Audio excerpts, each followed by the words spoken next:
हमने वैदिक पीरियड के बारे में मेरी फर्स्ट वीडियो में बहुत कुछ जाना है, तो अब बाकी की बची हुई चीजें इस वीडियो में कवर की जाएंगी। तो चलिए अब जानते हैं वैदिक पीरियड में सोशल लाइफ से लेकर के फाइनेंशियल स्टेटस तक तो आखिर कैसी थी वैदिक पीरियड की सोशल लाइफ। परिवार एक बड़े ग्रुप का पार्ट होता था जिसे विस या ट्राइब या कबीला कहा जाता था, और कई कुल मिलकर जन यानी एक ट्राइब बनाते थे, और जन जो सबसे बड़ी सामाजिक इकाई थी। इस टाइम पर कास्टिज्म सिस्टम नहीं थी, इगैलिटेरियन सोसाइटी का कॉन्सेप्ट चलता था। सोसाइटी पैट्रियोरिकल था, बट वुमेन्स का रोल इसमें बहुत इंपॉर्टेंट माना जाता था। वो एजुकेटेड थी और सभा समिति जैसी पॉलिटिकल बॉडीज में पार्टिसिपेट भी करती थी, जिसमें अपाला, घोषा और लोपामुद्रा जैसे नाम हम अक्सर पढ़ते रहते हैं। वुमेन्स अपने लाइफ पार्टनर को चुनने और उनसे शादी करने के लिए बिल्कुल स्वतंत्र थी। चारागाह और जानवरों की कमी के कारण ट्राइब्स के बीच में कॉन्फ्लिक्ट्स बढ़ने लग गए थे। दशराग्य युद्ध यानी कि बैटल ऑफ 10 किंग्स इसका एक एग्जाम्पल है। इस समय गोत्र का कोई सिस्टम नहीं था। शादी आमतौर पर एक पत्नी यानी कि मोनोगैमी होता था, लेकिन कुछ इंपॉर्टेंट लोग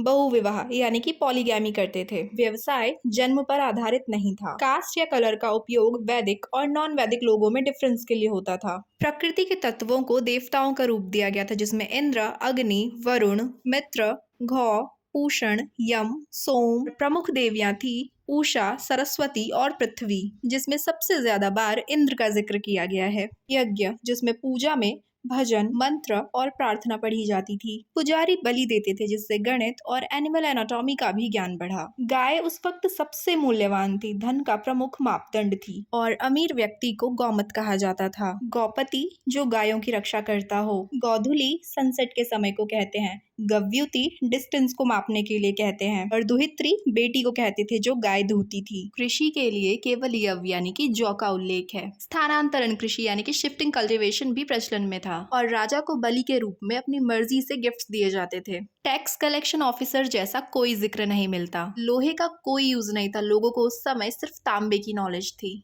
उस टाइम गाय ही एक्सचेंज का सबसे आम माध्यम थी। पुजारियों को गाय, घोड़े और सोने के आभूषण दिए जाते थे। तो चलिए अब जानते हैं लेटर वैदिक पीरियड में क्या क्या चेंजेस हुए। फैमिली सोसाइटी की बेसिक यूनिट बनी रही। 3-4 जनरेशन एक साथ रहने लग गई, जिसे जॉइंट फैमिली कहा जाने लगा। सोसाइटी कास्टिज्म में बट चुकी थी, जिसमें ब्राह्मण, क्षत्रिय, वैश्य और शूद्र रहने लग गए थे। अब महिलाओं को पुरुषों के अधीन माना जाने लगा था। वो बड़े डिसीजंस में पार्टिसिपेट नहीं करती थी, और पब्लिक मीटिंग्स में उनकी एंट्री पर बैन लगा दिया गया था। चाइल्ड मैरिज सिस्टम अब आम हो गया था। जीवन के 3 चरण माने गए थे। ब्रह्मचर्य यानी कि छात्रों का जीवन, गृहस्थ यानी कि पारिवारिक जीवन, वानप्रस्थ यानी कि अध्यात्म की ओर बढ़ना, और सबसे आखिरी में चौथा चरण जिसे में संन्यास को जोड़ा गया। वर्ण और आश्रम मिलकर वर्णाश्रम धर्म कहलाया। अब युद्ध, भूमि के अधिग्रहण और विस्तार के लिए होने लगे। विवाह के लिए मोनोगैमी को प्राथमिकता दी गई थी, लेकिन पॉलीगैमी भी प्रचलित रही। व्यवसाय पूरी तरह से जन्म पर आधारित नहीं था, अभी थोड़ी फ्लेक्सिबिलिटी बाकी थी। विष्णु और रुद्र जैसे देवता जो अब प्रमुख बन चुके थे। पूषण जो अब शूद्रों के देवता थे।